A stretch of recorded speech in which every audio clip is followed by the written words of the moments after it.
जय हिंद प्यारे साथियों। सांप को जो पानी पिलाया जा रहा था वह समझौता बिल्कुल समाप्त कर दिया गया पहलगाम हमले के बाद। जी हाँ, बात कर रहे हैं हम जो है सिंधु जल समझौता के बारे में, जो 1960 में किया गया था। अब चलिए देखते हैं आखिर ये सिंधु जल समझौता क्या है, इसमें क्या क्या बातें हुई थी, किसकी अध्यक्षता में हुई थी। यहाँ से भी क्वेश्चन बन सकते हैं आप सभी एग्जाम में, इसलिए इसे भी आप सभी जरूर देखें।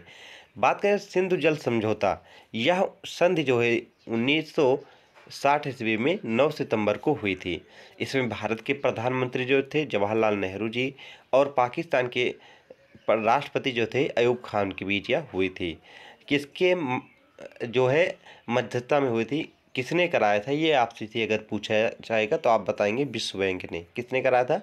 विश्व बैंक इसमें मध्यस्थ था, उसी के मतलब मध्यस्थता में यह समझौता हुआ था।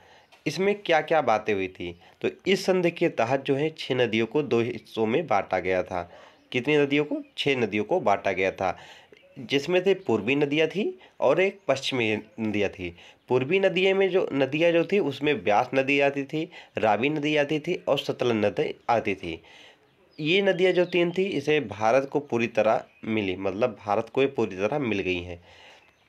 अब बात कर लें जो पश्चिमी नदियाँ थी, इसमें जो है सिंधु हो गई, झेलम हो गई और चिनाब हो गई, ये पाकिस्तान को मिली, लेकिन भारत को कुछ सीमित उपयोग करने की इसमें अनुमति भी मिली है। वैसे बात कर लें कि जो सिंधु नदी है इसका उद्गम स्थल कहाँ से है, तो यह तिब्बत से होते हुए निकलती है और भारत होते हुए भारत के लद्दाख क्षेत्र से होते हुए ये पाकिस्तान को जाती है। और पाकिस्तान की यह राष्ट्रीय नदी भी है, मतलब इसका जल जो है पाकिस्तान काफ़ी यूज करता है, लेकिन यह कहाँ से बहती है? भारत से बहती है।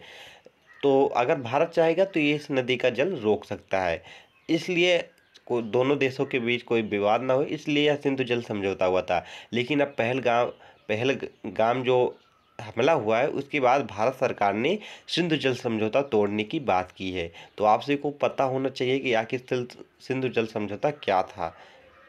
तो बात करें कि इसमें भारत को कुछ जो सीमित अधिकार मिले थे, वो अधिकार क्या क्या थे देख सकते हैं यहाँ पर।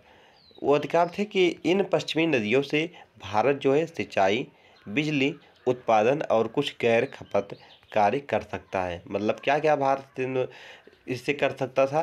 तो सिंचाई कर सकता था, बिजली का उत्पादन कर सकता था और कुछ गैर खपत कार्य भी कर सकता था। अब बात कर लें कि जो सिंधु जल समझौता हुआ था इसका उद्देश्य क्या था, किस लिए हुआ था?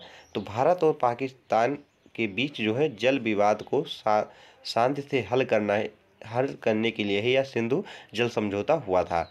लेकिन फ्रेंड्स आपसे को बता दें कि अभी जो 22 मार्च को कब हुआ था, 22 22 जो चल 22 क्या मार्च 22 अप्रैल को अभी पहलगाम में एक हमला हुआ, जिसमें 27 लोगों की जान गई है। कितनी? 27 लोगों की, जिसमें से 26 जो है भारतीय हैं और एक जो है कौन थे? नेपाली थे।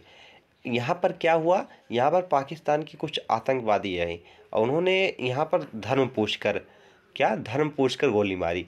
वहाँ पर जो लोग गए थे, यहाँ पर पहलगाम ये पर्यटक स्थल है, जम्मू कश्मीर में स्थित है, यहाँ पर गए थे। तो यहाँ पर जब ये आतंकवादी जो थे पुलिस के भेष में थे, उन्होंने यहाँ पर आया और इन सबसे पूछा कि आप सभी का धर्म क्या है। तो अगर जो हिंदू बताता था उससे सीधा क्या करते थे? फायरिंग कर कर उसकी जान ले लेते थे। इस डर से अगर कोई मुस्लिम बताता था, मुस्लिम समुदाय से हैं, तो उससे क्या बना पढ़ाते थे? नमाज पढ़ाते थे। अगर वह नहीं पढ़ पाता था तो उसे क्या कर देते थे? शूट कर देते थे। तो पाकिस्तान के इस घिनौने कार्य के खिलाफ जो है भारत सरकार ने जो है पाँच कड़े फैसले लिए हैं। कितने? 5 कड़े फैसले लिए हैं। उनमें से कुछ कड़े फैसले जो हैं इस प्रकार हैं। सबसे पहले इन्होंने कहा कि दिल्ली में जो पाकिस्तान के अधिकारी हैं वो तुरंत ही 1 हफ्ते के अंदर ही क्या हो, पाकिस्तान लौट जाए।